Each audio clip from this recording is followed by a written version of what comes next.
बघड़ उहो वाहिद जानवर आहे जेको पंहिंजी आज़ादीअ ते कॾहिं बि समझोतो नाहे कंदो ऐं न वरी कंहिंजी ग़ुलामी क़बूल कंदो आहे। जॾहिं त शींहं समेत हर जानवर खे ग़ुलाम बणाए सघिजे थो। बघड़ कॾहिं बि मुअल जानवर नाहे खाईंदो।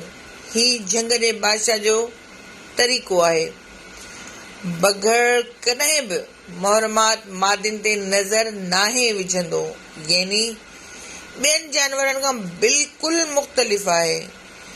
कॾहिं पंहिंजी माउ भेण खे शहवत जी नज़र सां नाहे ॾिसंदो। बघड़ पंहिंजी शरीक हयात ज़ाल जो एतिरो त वफ़ादार हूंदो आहे जो उन खां अलावा ॿिए कंहिं मादी सां जिनसी तालुक़ क़ाइमु नाहे कंदो। ईअं ई मादी बघड़ियाणी पंहिंजे नर जी वफ़ादार हूंदी आहे। बघड़ पंहिंजी औलाद खे सुञाणींदो आहे, छो त उन्हनि जा माउ पीउ हिकु ई हूंदा आहिनि जोड़े मां।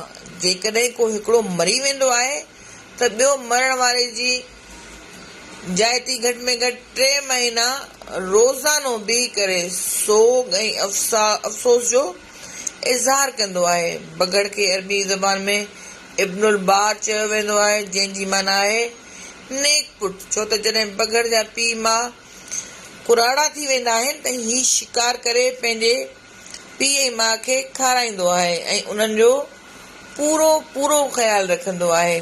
बघड़ खे तंहिंजे करे तुर्क पंहिंजी औलाद खे शींहं जी बजाए बघड़ सां तशबीह ॾींदा आहिनि, छो त तुर्कनि जो चवणु आहे शींहं जहिड़ो खूनख्वार बणिजण खां बहितर आहे त बघड़ जहिड़ो नस्ली बणिजे।